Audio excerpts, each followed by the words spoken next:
Hey, what's up? Welcome back to another edition of the Mandatory Live. This time, we're going to be breaking down what we saw this weekend between Anthony Joshua and Daniel Dubois. We're going to get into all of that. Before we do, though, make sure to hit that like and subscribe button. Also, follow us on our social media channels. We're at the Mandatory TKO. And if you got a couple of minutes, of course, you can always leave a rate and review. Also, give us a 5-star because that helps the channel grow.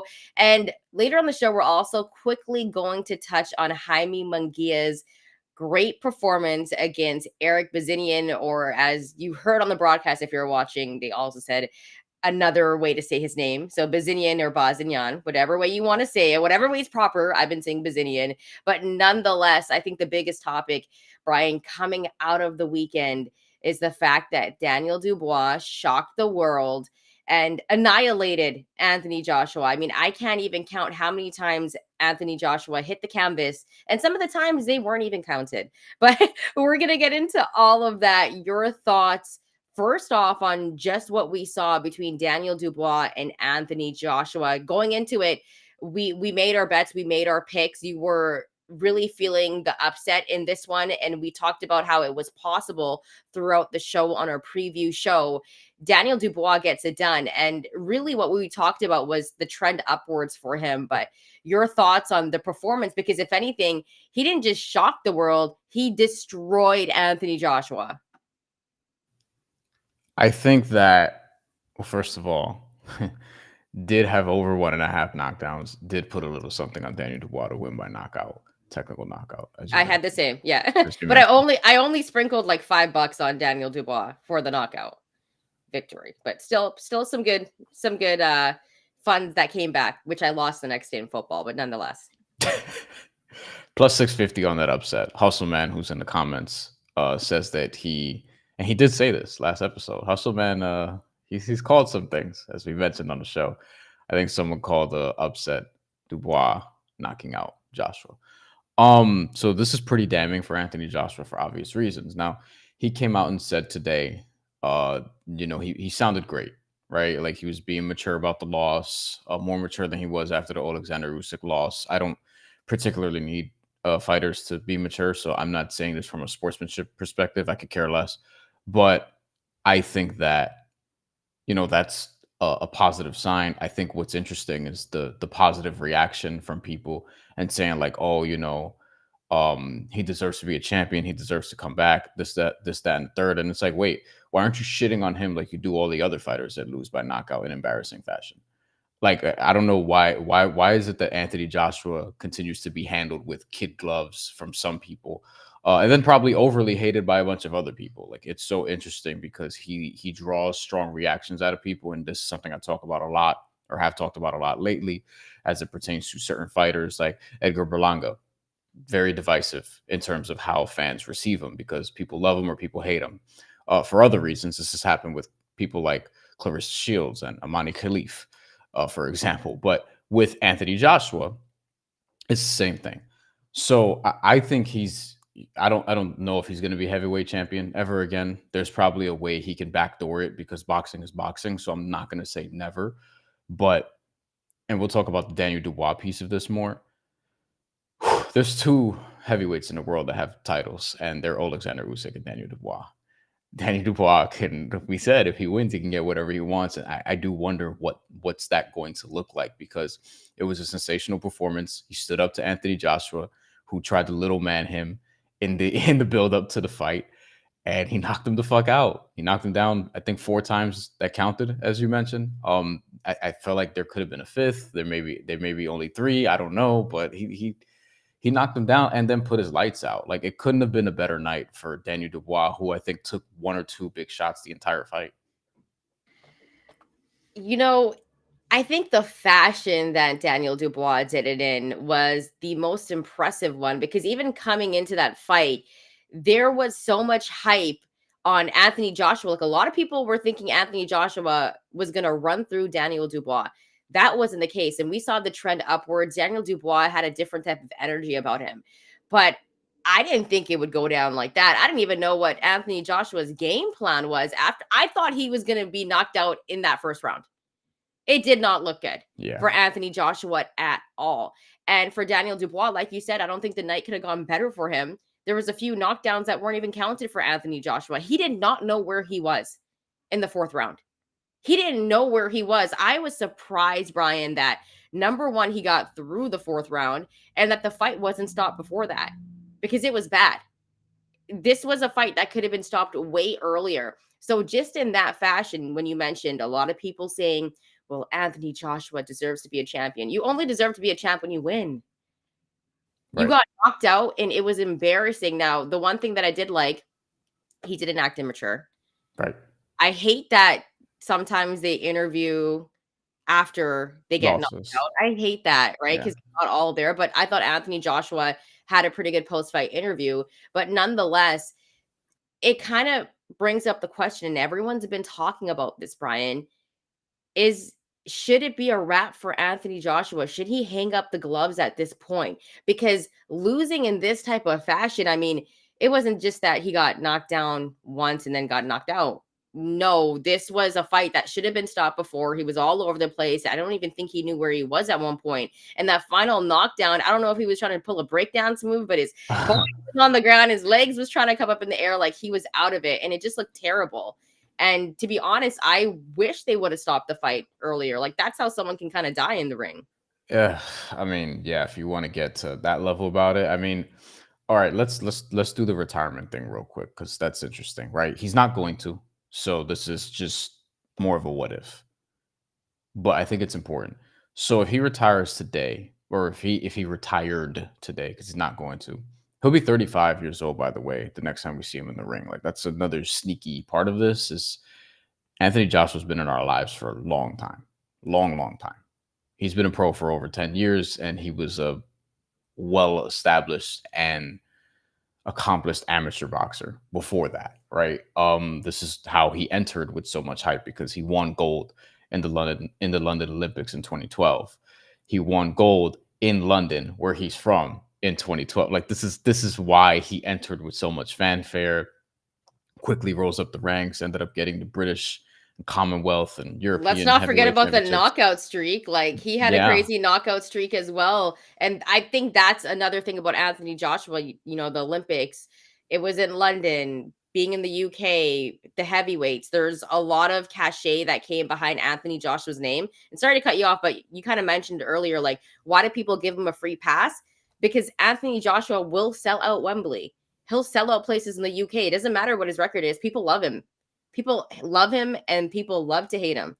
And so that's why there's cachet behind his name. And I mean, that's why I think he gets a pass.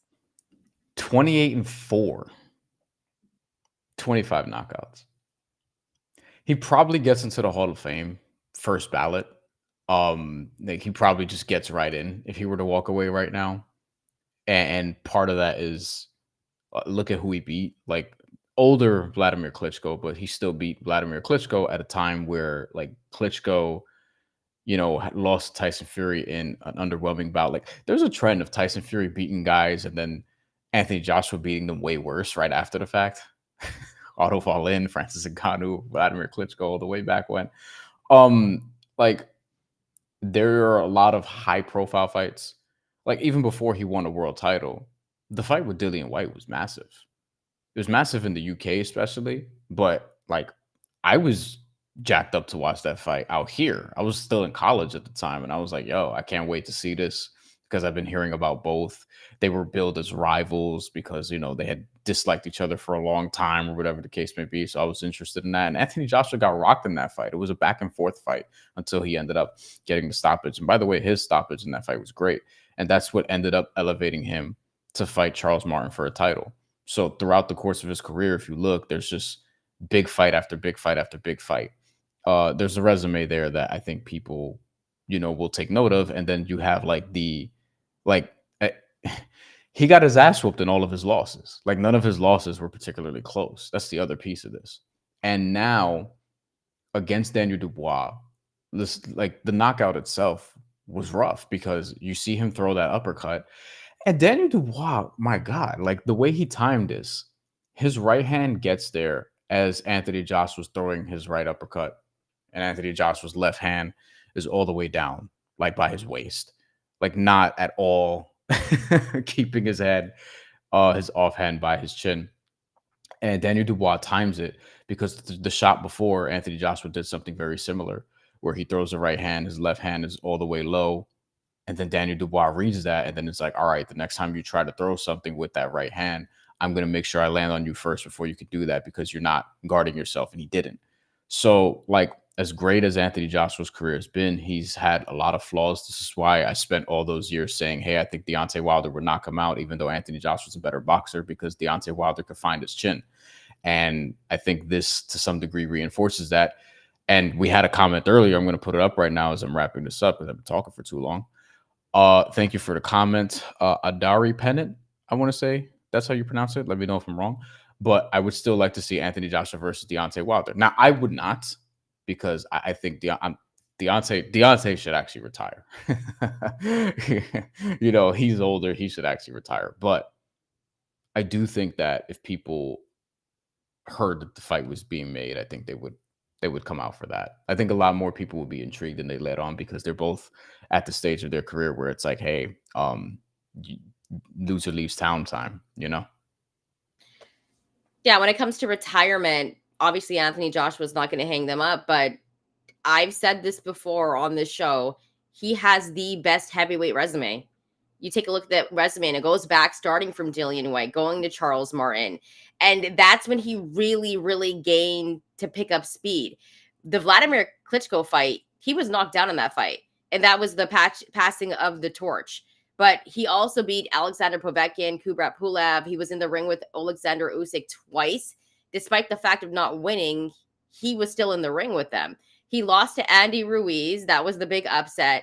He ended up avenging that loss. And then he was on a pretty good streak before he got absolutely annihilated by Daniel Dubois. But nonetheless, if you take a look at just the heavyweight resume, you could argue it's the best in the division. So to me, he's definitely first ballot Hall of Famer. I think he gets in right away. But here's another thing. Like, you talk about his 4 losses. Muhammad Ali had 5 losses. Mike Tyson had 6 losses. These are some of my favorite boxers. They all have losses. And so I think the one thing that you can say about Anthony Joshua is at least he was not afraid to get into the ring with any of these dudes. Now, I think the most interesting part about this is we know AJ's not going to retire yet. He could, though. He could walk away and never look back and just ride off into the sunset. He's made enough money. He's had an illustrious career. And I think you could also argue that at one point, he was the best heavyweight in the world. I think there are, because of the resume, because of the guys that he fought, I think that you could argue that because there's not other people in that heavyweight division that have the names that he has on the resume. So the one thing that I will say is I think there's only one fight to make, and it's the biggest money fight, and I think everyone wants to see it. It's Anthony Joshua and Tyson Fury.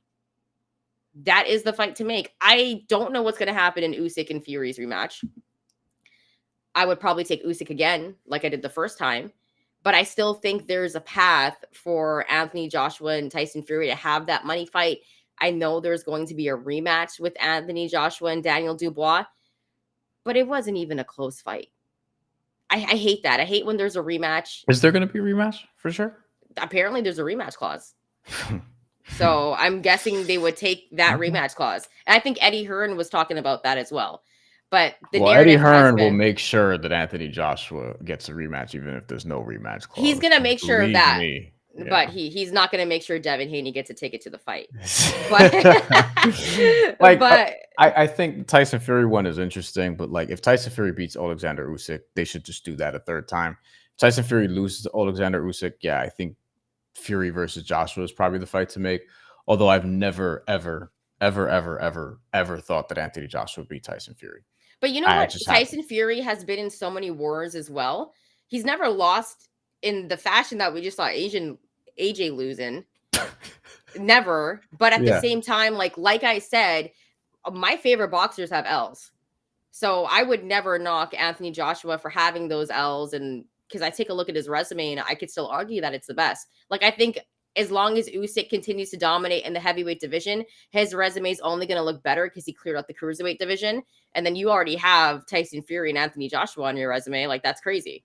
That yeah, So he's the I only you know what I person with mean? those two names on his resume as Yeah. well. So Alexander Usyk's resume speaks for itself, but Yeah. also like the lead up for Anthony Joshua, I think people could argue that his resume is immaculate as well. So that's why I give him his props. So Anthony Joshua probably not going to retire. We're probably still going to see him have another fight. I think the only big money fight I want to see is him and Tyson Fury.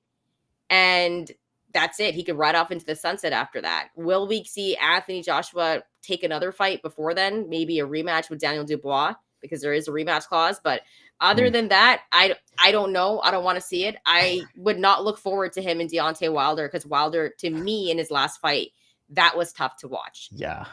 That was That's two, really. The Joseph Parker one also, that was tough to watch. that was yeah. It's definitely tough. I forget who it was. I think it was Joyce, and he was doing an interview, and it just didn't look good because he's been knocked out a few times. There was an interview, and I don't know if you guys saw it on Twitter, but he just didn't seem to be all there. Joe Joyce?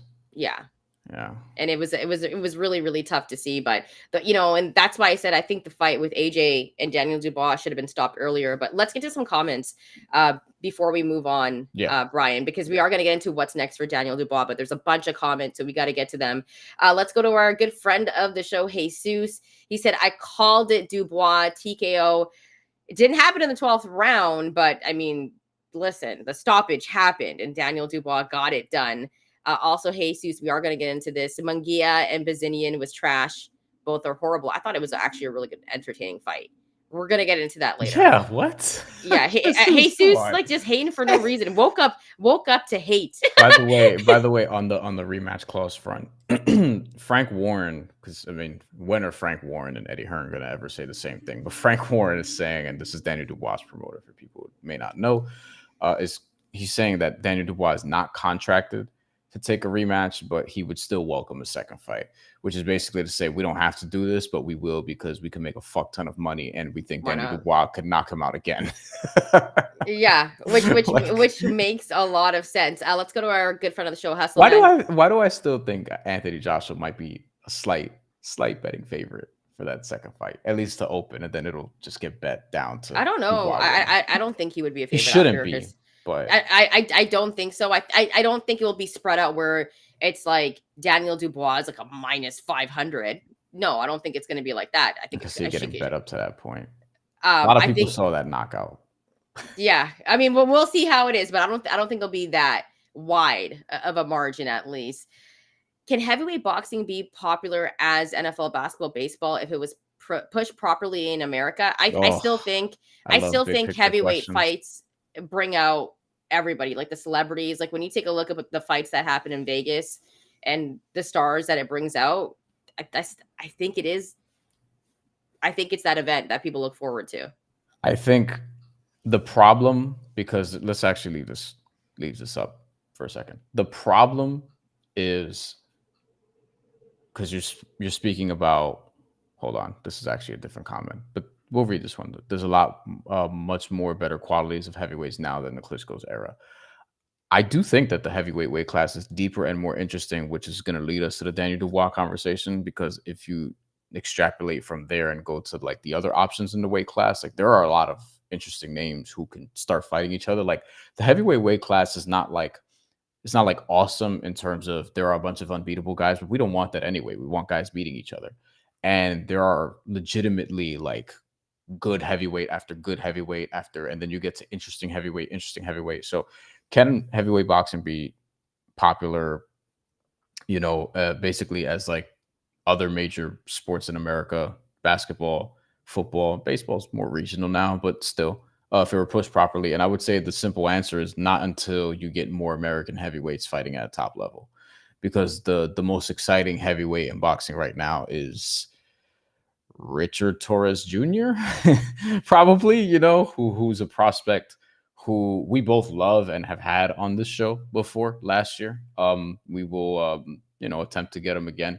He just won on the Jaime Munguia card Friday by disqualification, but it looked like he was gonna win via stoppage anyway. His opponent kept spitting out his mouthpiece if you missed that fight.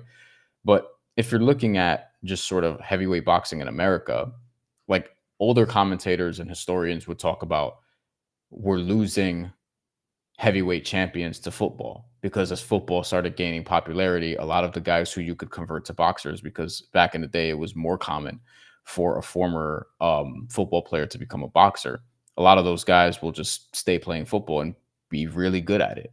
Like if Micah Parsons were trained to be a heavyweight boxer, I'd be intrigued by what that would look like, for example. But like it's just not at that place right now. Football is a lot more popular, has gained in popularity. There was a time where boxing was like the most popular sport in America. That's been far from the case for a long time. And heavyweight boxing in particular hasn't been a huge deal here really since, I want to say, the 1990s. Mike Tyson and Vander Holyfield had a lot to do with that. People weren't as interested when the Klitschko's were basically running the division. I don't know if that has any, like, I don't know if that's like some anti-European shit. I don't know if it runs that deep, but I think people in America want to root for Americans, so they'll tune in when there's an American involved. I don't think that heavyweight boxing would be big in the UK if not for guys like Anthony Joshua, for example. I don't know how much they would care if they didn't have guys from the UK to root for. So the long answer, sorry about that, is basically like, you need more Americans if that's going to be the case. That's just how I sort of see it, because right now, even if you look at the BoxRec rankings, they have the top heavyweight in the world as being Michael Hunter. And, I think that there was so much hype on Jared Anderson, and his last performance didn't go well. And they were kind of selling him as the next great American heavyweight. I've always been saying it's Richard Torres Jr., but those are two good names that are young guys. And if Jared can figure it out, I mean, that's a possible fight between those two that could possibly happen, depending on how long he's going to stay in boxing. But also, Deontay Wilder Yeah. was a big catch for a very long time, where I think everyone tuned into his fight because they wanted to see Wilder fight, and it was entertaining. And like, when he fought, there would be celebrities coming to his fights. Like, it was a big deal. So I don't necessarily think it's the way that it's promoted, but if there is a guy that is in the heavyweight division and he is American, people want to watch. And that's just how it is. And you mentioned, Yeah. like, in the UK, if they didn't have Tyson Fury and Anthony Joshua, arguably two of the best, Yeah. then yeah, I don't know how popular it would be, but I mean, they love their boxing out there in the UK. Also, I think it's like a coverage standpoint. Yeah. A lot of media companies don't really cover it properly. And that's not a knock. I know, speaking here in Canada, there's no coverage. Rarely. There's really not any coverage up here.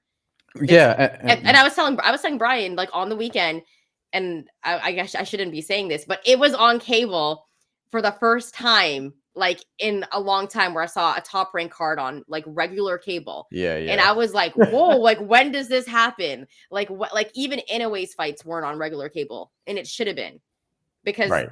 there was, three other things playing on the same three different channels, and it made no sense. So it's interesting to see what fights. Obviously, Eric Bazinian fights a lot in Canada, but even when Archer Beterbiev, he's Canadian, you're not seeing his fights being on cable. So it's also like how much it's also being shown in different parts of the world, but also the coverage for it, because I think it's hard to find the right coverage for it depending on where you're looking.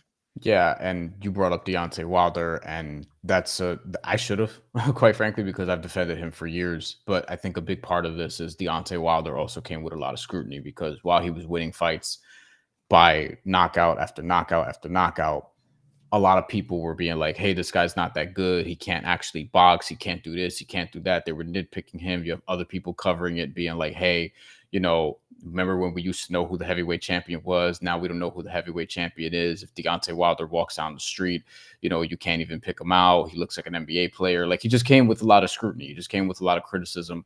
And then he fights Tyson Fury. They have their trilogy. He obviously loses the second time. A lot of people thought he lost the first one. And then obviously the third one at that point. I don't think Deontay Wilder got the respect that he deserved for when he was Yeah. doing what he was doing. But a lot of people would also point at the resume and being like, "Oh, Gerald Washington and Arthur Spilka and all these different dudes." So there's a lot there, but Deontay Wilder's the last like true American heavyweight star that we had. But Americans didn't embrace Deontay Wilder to the degree I thought they should have. No, not at all. And it was kind of a hater or lover thing as well with Deontay Wilder. People loved him, and then some people definitely hated to love him. But nonetheless, I think we have to get to this topic now because I think this is the most interesting factor of it all. Yeah. What's next for Daniel Dubois after beating Anthony Joshua? Are we going to get that rematch with him and Alexander Usyk? Because remember, he did knock down Usyk, but then it was called that he hit below the Yeah. belt. So it wasn't called the knockdown. But if it was, very interesting. So what do you think happens right now with Daniel Dubois? What I would like to see is Daniel Dubois get the rematch if Alexander Usyk beats Tyson Fury, because we have to keep saying that because it's not a given. Okay, it's not a given. I like Tyson Fury the first fight, and part of me is kind of like, like what if because he did rock Usyk a few times in that fight, but Usyk didn't drop, wasn't knocked down, which is remarkable that as a heavyweight who used to be a cruiserweight, who used to be a middleweight, as Tyson Fury jokes, because that did I think Usyk fought Sean Porter as an amateur middleweight, which is ridiculous. Like I would love to see that fight. I haven't seen footage of it. Yeah, I think there's a lot here that Daniel Dubois could do. The number one option to me is the winner, obviously, of Alexander Usyk and Tyson Fury, assuming that he doesn't have to fight Anthony Joshua in a rematch. I don't think it's necessary, but like if you want to get a bag, Daniel Dubois, potentially sell out Wembley Stadium again, because where else are you going to put that fight? I wonder what the attendance and all that stuff will be and things of that nature. And I do think that would still be a big deal. But I think you fight Alexander Usyk if he beats Tyson Fury, you get the rematch. And and then you would hopefully get Tyson Fury versus Anthony Joshua, on a separate card. That would be a big deal, big money maker, etc. All those things. Now, if Tyson Fury beats Alexander Usyk, wouldn't you love to see Daniel Dubois versus Tyson Fury? I would love it. I think Daniel Dubois has so many options. The number one option, of course, is fighting the winner of Alexander Usyk and Tyson Fury. I think we would all love to see another rematch, though, with Alexander Usyk and Daniel Dubois. I'm sure Daniel Dubois would want that as well.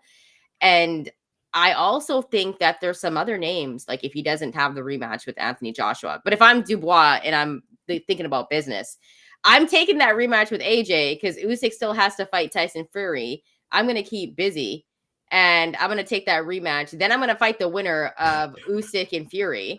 And which I would hope it would be Usyk again, and I think it will be. That's how I'm going to be betting, just saying it right now early. But there's also some other interesting names, Yeah, Brian, I want to like get into Martin that. Bakoli, I was thinking of that because if Zhilei Zhang. Like there are so many different fights that could be made that Daniel Dubois, and I think the performance that he had has elevated him into being a superstar. Like that performance is a superstar performance, and it's just he doesn't like scream superstar because I he's know, so chill. So that's yeah, why I love it for him even more. me too. I mean, like I saw the video of him hugging his dad after the win too. It was just, come on, man, that was just so cool to me. Because I would definitely hug my dad if I had accomplished anything like 1/10 of that. Um, Listen, Daniel Dubois, I think he should fight the winner of that fight.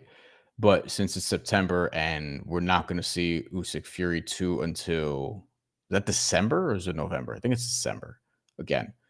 So chances are you're probably going to be waiting around until next summer, the earliest, for whoever wins that fight for that to be made, unless the winner is going to turn around and fight in like April, May. So, which means you have time to take a fight in the meantime.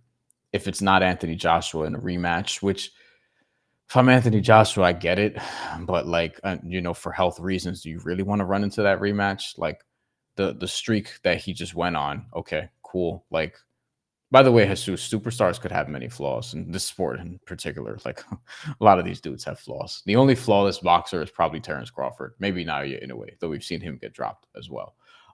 Maybe Alexander Usyk, but they're the top 3 pound for pound for a reason. Usyk got dropped as well. Yeah, right. By Like Dubois. I don't know. It's like you have to have flaws. you No, have to. no one Everybody knows does. perfect. Like that makes no sense. I got flaws. You got flaws. Like it is what it is. But Like it even in the fight game. So yeah. yeah, but just to wrap it up, I think if Daniel Dubois takes a, and I'm not using this in a pejorative manner, but a stay busy fight in between fighting the winner of Alexander Usyk and Tyson Fury, that's not Anthony Joshua. Martin Bakoli is an interesting one. It'll be an all action fight, which would be risky, but I mean, I'd be down though, but they love I, Bacoli in the UK as well. yeah. But also, they're like Gile Zhang is kind of an interesting one. Fa Jogba. There's names that Daniel Dubois could fight before getting into the winner of Usyk and Fury, but it is risky because But by the all of those way, guys could possibly beat him. I think we talk about Zelensky. I think Joseph Parker like deserves an opportunity as somebody. I Yes. think he only has the interim title for the WBO, which would actually put him in line to fight the Fury Usyk winner potentially. But we'll see how the sanctioning bodies sort of address that. The IBF does what the IBF does, the WBO does what the WBO does, or whatever. But yeah, there are a lot of fights that Daniel Dubois could have, and I hope he's embraced because he's a legitimate star now. I wouldn't say he's unbeatable. I think he can lose one of his next couple fights because part of this is also not even just his flaws, so to speak, but it's also this heavyweight boxing. Like you don't really go undefeated in this weight class. As Chantel was talking about earlier, Muhammad Ali he had 5 losses in his career. Now, 2 of them were in his prime, and one of them was debatable. But at the same time, like he did have losses. Mike Tyson, people will say Six losses. He had six losses. Like, 6, but like the peak version of him unbelievable. won. I Yeah. mean, if you want to say he was still peak for Holyfield, but Mike Tyson had other shit going on. He did. But my favorite boxers have L's except for Andre Ward. And people will say maybe he retired too early. People will But say that he lost to Sergey Kovalev the yeah, first time. for sure, for sure. But there's always those knocks on people's resumes. Canelo has many. I'm a Felix Tritter that guy. Yeah, And he got his exactly. ass whooped by Bernard Hopkins, but I he mean, beat damn near everybody else. it's true, but he wasn't afraid to get into the ring with people. So that's why I don't care about losses. I've never been a boxing fan where I'm like, this person has a loss, but it's because Mayweather had that O that everyone wants to keep the O. And it's just, I hate that we are still kind of essentially in that era of thinking that way. I hate it, but let's get to some comments. Jesus Dubois versus Bacoli. I think that's one that a lot of people would definitely be interested in. Can anyone imagine a hybrid cross mix between Terrence Crawford and Jerron Ennis, but has a heavyweight boxer? Interesting. It's funny because I was like, is that Tyson Fury? But I was Nah, I not don't think so. not quite. Different style. Tyson Fury is he's a pretty like one of one type of heavyweight though. Just But the peak yeah, version of him, just in terms of the footwork, the boxing ability in that weight class, and he could and the finish power and the and power. the size. The only thing that I'll say is he doesn't scream athleticism like Bud and Jerron Ennis. Like you can tell they have a different type of athleticism that you can see. That's why Tyson Fury is even more impressive, I'm not gonna make the in my joke, but opinion. I'm not gonna make You the know what I'm joke. saying? You know what joke I'm gonna make, but I'm not gonna Yeah, do but I'm just saying, like, he doesn't scream like, "Yo, I'm crazy." He is though, like Yeah, he's like nimble on his feet. You yeah. know what I mean? But he doesn't scream it. So when you mention like Bud and Jerron Ennis, I'm like, yeah, but like they're hella athletic, and you can tell, right? It's kind of one of those things. Let's get to another one. This is an interesting one. Daniel Dubois was robbed in the Usyk fight. I mean, yeah, I thought it was a knockdown. A Like lot when of I saw people the think replay, this. A lot of people think this. and he took the full 4 minutes. I wonder if it was if they called it a knockdown in the moment, would Usyk have just gotten up? I think so. You know, like there's so many what ifs there. That I want to see that rematch because I need the loop closed on that one. So Exactly. And that's what we're waiting for. John Lee, thanks for joining the show this morning. Wouldn't this be the perfect time for Anthony Joshua, Deontay Wilder, after both of their recent losses? You know what? This is kind of crazy, but like, I still think I need to see AJ and Tyson Fury because for me, I don't want to see Wilder in the ring ever again. Wilder's lost 4 of his last 5. Even though the way AJ just lost was bad, like extremely bad. But the Wilder one against Zhilei Zhang was It just was as bad. I didn't even I didn't even want to watch it at one point. I was I like, was this I is hard was to watch.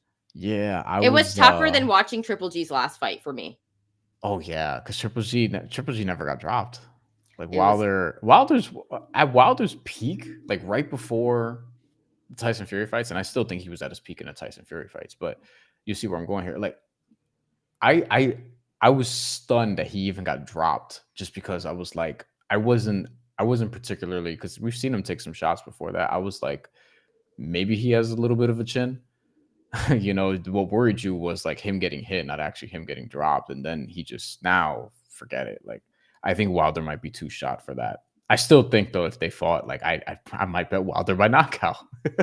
Like I'm gonna go to I my don't know if I grave betting would. Wilder by knockout just because of Yeah. the punching ability, punching I power rather. I mean, I don't know if I would, but you know what? We did see another stoppage on the weekend, and I think we have to quickly get to because we didn't think we'd go this long on this topic. But nonetheless, sometimes our conversations and when it's about boxing, we talk a lot, which is why we have this show. By the way, if you like the content, hit that like and subscribe button and follow us on our social media channels. We're at the Mandatory TKO. Jaime Munguia got the stoppage in the 10th round against Eric Bazinian. And this was a fight, Brian, where Jaime Munguia was losing in the beginning and he turned it up in Hmm. the second half of the fight. But Eric Bazinian boxed really well. And at one point, I was thinking, man, Jaime Munguia has to turn it up and knock him out because Eric Bazinian's put on a good performance. But this was a back and forth fight. But I thought it was extremely impressive for Jaime Munguia because it was a tough fight. Got to clap it up for Eric Bazinian because as I'm looking at his box track now, like this is something that I had to talk about before the fight. I was like, I really don't know how to assess this because Eric Bazinian probably should have lost his last fight, which they called a draw, hometown decision. And he hadn't really fought anybody of note where it's like, oh, he beat this person, he beat that person. He just kind of had a padded record. Now, the dirty little secret in boxing is that everyone has a padded record. Every single guy, right? Like damn near everybody. That's how you start your career. You pad your record. Right, That's right. legit boxing, right? So Right. Like I don't come to Jake Paul's defense very often, but what I will say is like people give him shit for padding his record, and it's like, hey, I mean, all of his contemporaries kind of do it. I would say like even he should at least fight better opposition, but still, maybe like, not. Maybe when it's like not former MMA guys. If he was just right, padding his record with regular dudes that were like boxing, I'd be like, I cut him some slack. But same right, type of scenario, I guess you could right. I say. agree because I'm not I'm not trying to cape up for dude, but listen, this is what it is. So with Eric Bazinian, um, clap it up for you just earned yourself another big payday because you're gonna get another money fight after this. It might be on Top Rank again. Like, if I'm Top Rank, I might be like, all right, Christian and Billy, your turn. Let's set up you versus Jaime Munguia. Let's see how you do against Eric Bazinian. And then send Bazinian back to Montreal where he could, rack up some wins again. But no, I think Jaime Munguia showed a lot in this performance in terms of just sticking with it, right? We saw a level of just tenacity and that will to come back that we don't always see from him because he's not often trailing in fights because he's often in one-sided fights before this. Speaking of padded records, and he was able to showcase himself in a way that is like, all right, now we want to see him against some of the other top super middleweights. I just mentioned Christian and Billy. That's the obvious one because that's the Top Rank one. Top Rank can make that, announce it as a main event in, I don't know, February or March, and people will be like, yeah, that makes sense. And the winner will probably be a number one contender to, some form of super middleweight championship, assuming Canelo doesn't have all the belts still. Because, Jaime Munguia already went down that rabbit hole, and maybe Christian and Billy is destined to as well. Also, interestingly enough, mentioned at the end of the night, he wants to fight via Jaime Munguia, Edgar Berlanga, or Caleb Plant. There were a couple guys mentioned, but when pressed on who he wants next, that's who he mentioned by name, Caleb Plant and Edgar Berlanga. And the Edgar one is interesting because Edgar just lost. But this is what you've been saying, Shantelle, about him, and I've been agreeing with. That dude is a star. People react to him, and Jaime Munguia knows, one, he could probably beat Edgar Berlanga. I'm not sure how I'd go in that fight. I can go either way with it. I got to think about it a little bit more. But one, he could beat Edgar Berlanga. But two, that fight will make a shit ton of money. Like, I to be honest, I don't know who I would take in that fight because I was pretty impressed with Edgar Berlanga in the Canelo fight. And I want to see him have a tune-up fight. But you could do that Cinco de Mayo weekend. I know that's Canelo weekend or even Mexican Independence Day next year. I know that's Canelo weekend as well, but it could be the co-main. Jaime It- Munguia and Edgar Berlanga. That's a massive fight, but it could also headline itself. or Or they have it in New York too, by the way. Puerto Rican Day Parade weekend. I was Yes. gonna say. Yes, for sure. Because Here's the thing. So who has to get? How do you not get a home field advantage there, right? Because if you're putting the fight in Vegas, where a lot of fights are in Vegas, we know that's going to skew toward Jaime Munguia. If you put it on the East Coast, if you put it in New York or Berlanga. Florida, that's going to be Berlanga heavy, right? If you put it in Texas, that's going to be Munguia, California, Munguia. Like, and then you have, all right, Top Rank is on the Munguia side, but Edgar Berlanga still has matchroom boxing. Yeah. So like how do you sort of, I wonder, like, how do you do this? Is it just going to be Vegas? I don't know, because I like the Puerto Rican Day Parade thing, because I think that fight is big enough to headline itself and that it should get its own shine, because if you're the co-main on a Canelo card, it's going to be pretty much overshadowed by Canelo fighting. Who's the bigger draw between Berlanga and Jaime Munguia? I think they're both big draws, because Jaime Munguia, like, the Mexican fans show out for him, right? Like, you could just hear it in the crowd when they're chanting his name. I think they both have this superstar power. And to be honest with you, Munguia's performance on Friday was so impressive that I think he gained even more stardom from that, coming off of Canelo. Yeah. Like, the way that he fought was different. He has taken another leap. And we saw that on Friday against Eric Bazinian, who I know isn't a big name, but nonetheless, that was a tough fight. And you're going to see Eric Bazinian fight other guys. Like, you're probably going to see him possibly fight a Edgar Berlanga, maybe fight a Diego Pacheco. He's, the way that he fought Jaime Munguia, we're going to be seeing him fight some other dudes as well. To be honest, I don't even know who I would be picking in that fight with Jaime Munguia and Edgar Berlanga. Maybe I'd lean towards Munguia because of the work rate. They both have power, but I would like, I think that's a pretty even fight, though, to be honest with you. Work rate and experience will point to Munguia. I don't know who has more power either. They both have good power. I don't know. Like, they both have really good power. That's a tough one. That's the fight to make, though. Like, for me, that's the fight to make. I'm just thinking of places you put this. Like, I feel like the most fair place, and I don't know when's the last time we had a big time fight in this city, but Chicago. Chicago has a lot of Puerto Ricans. Chicago has a lot of Mexicans. I feel like you can get more of a split atmosphere there. But when was the last time there was a fight in Chicago? Like, I don't even remember. That must have been a minute ago. It must have been a while ago. Like, I can't remember the last time a fight was in Chicago. That had to be more than 7 years ago. Yeah, that's the place where I'm like, okay, maybe it's in Chicago, but like, they don't typically, like, that's not one of the venues that's in the Top Rank rotation. I want to say Matchroom did something not too long ago from there, but we're about to find out. So we have Wintrust Arena, Chicago, Illinois, October 12th, 2019. Yeah. So this is free. I was pretty close. Yeah. Dimitri Bivol. This is actually Eddie Hearn promoting this, so that's interesting. Maybe they can call them up and set that up again. But Dimitri Bivol fought Gilbert Castillo Rivera, and Alexander Usyk beat Chaz Witherspoon. So that was his heavyweight debut. Jessica McCaskill was also on his card. Oh shit, Charles Conway fought Patrick Day on this card, and that's a name I haven't heard in a minute. I think Patrick Day died because of the injuries suffered in this fight.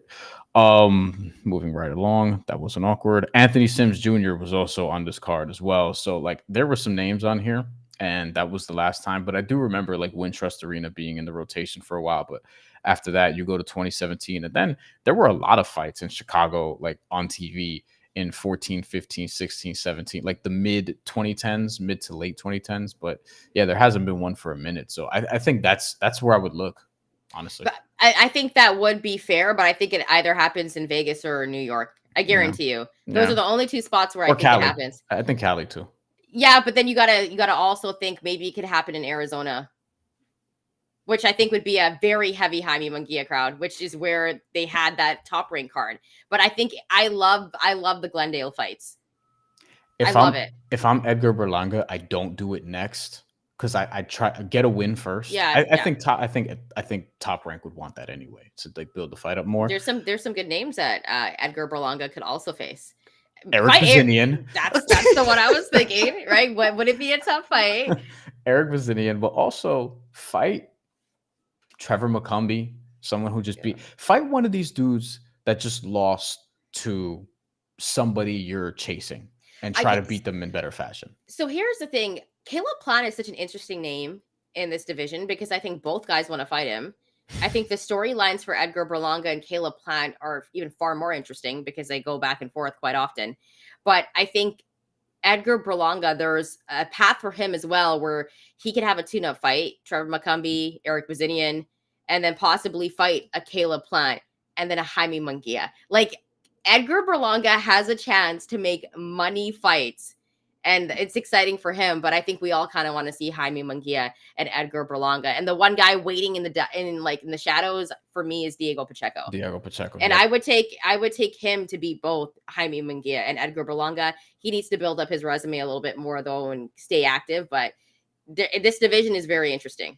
Yeah, don't want to overlook Christian and Billy either. Christian Yes. and Billy deserves a big fight. And shit, Christian and Billy beat Sergey Derevianchenko a lot more convincingly than Jaime Munguia did. Like a lot Sure. more convincingly. So I mean, if you told me he's actually the next best super middleweight in the world after Canelo Alvarez, like I'd listen.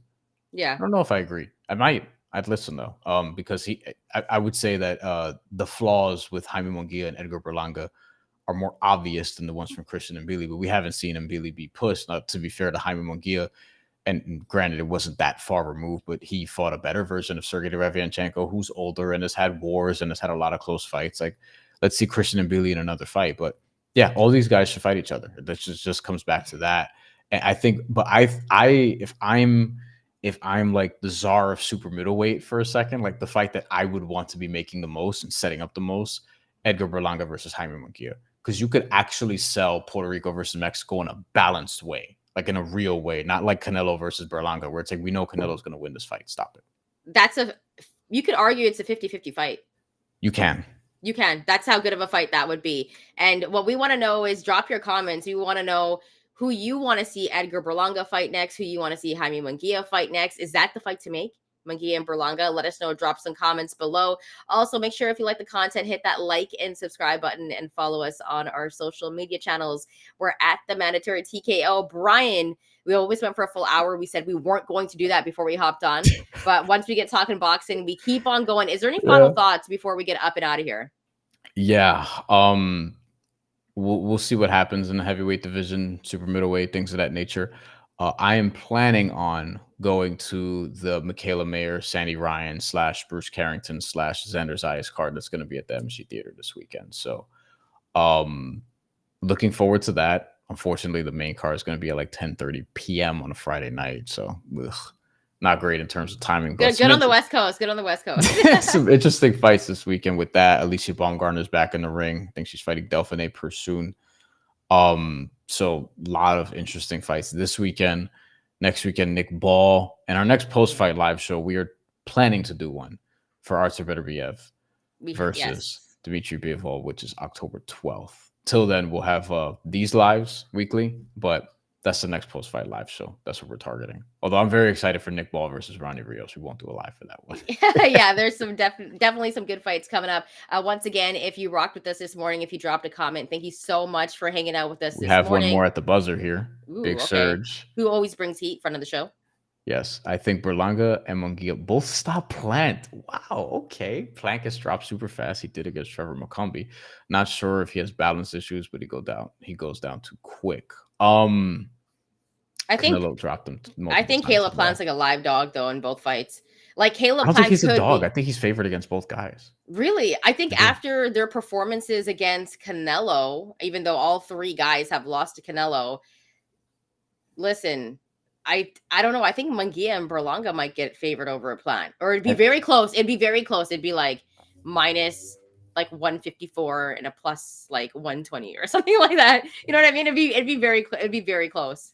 Caleb won the most rounds against Canelo, but he got stopped. And he's actually the most recent guy to get stopped by Canelo Alvarez. Like, Canelo Alvarez still hasn't gotten a stop. Few years removed, though, and he also had a pretty nasty knockout after that. Yeah. So we've seen different versions of Caleb Plant, but yeah. Yeah, I don't know because he's slicker than both defensively. He's better than both, but like you could tell me, hey, Caleb Plant has a worse chin than both of them. He definitely has a But worse he one than Jaime recovers. Munguia. But he recovers. Like the only time was that Didn't Canelo against Canelo knockout. Alvarez. Yeah, he didn't against Canelo, but he does recover. Like we can say, oh, but that's Canelo Alvarez, and it's like he hasn't really been that since. So what I don't know what version of Canelo Alvarez stopped him. Now it was pre Dimitri Bivol, so maybe that's where Canelo Alvarez started moving a little bit past his prime or whatever the case may be. Because again, it's hard to drop in weight like that, Mhm. and he hasn't finished anybody since. But I don't know. I would watch all those fights. I want to see how Berlanga looks in his next fight. I want to see what's next for Caleb Plant. Like, is Caleb Plant going to fight Christian Mbili? Can y'all actually make That's that a fight great fight. happen? I That's would a love. very I good would love fight. for that fight to happen.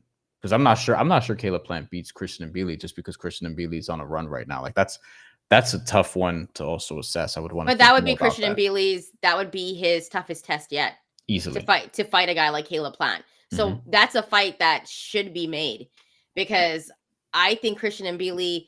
When I take a look at his resume, I'm like, I Yeah. don't know. You know what I mean? Like I need to see him fight someone of that stature like a Caleb Plant. But nonetheless, thanks so much for rocking out with the show. Make sure to hit that like and subscribe button, and we'll be back with some more content. If some news breaks this week, we might hop on and do a live show. But we'll definitely be back the following week in some exciting fights coming up this weekend. Bryan, I'll let you have the last words. See y'all soon.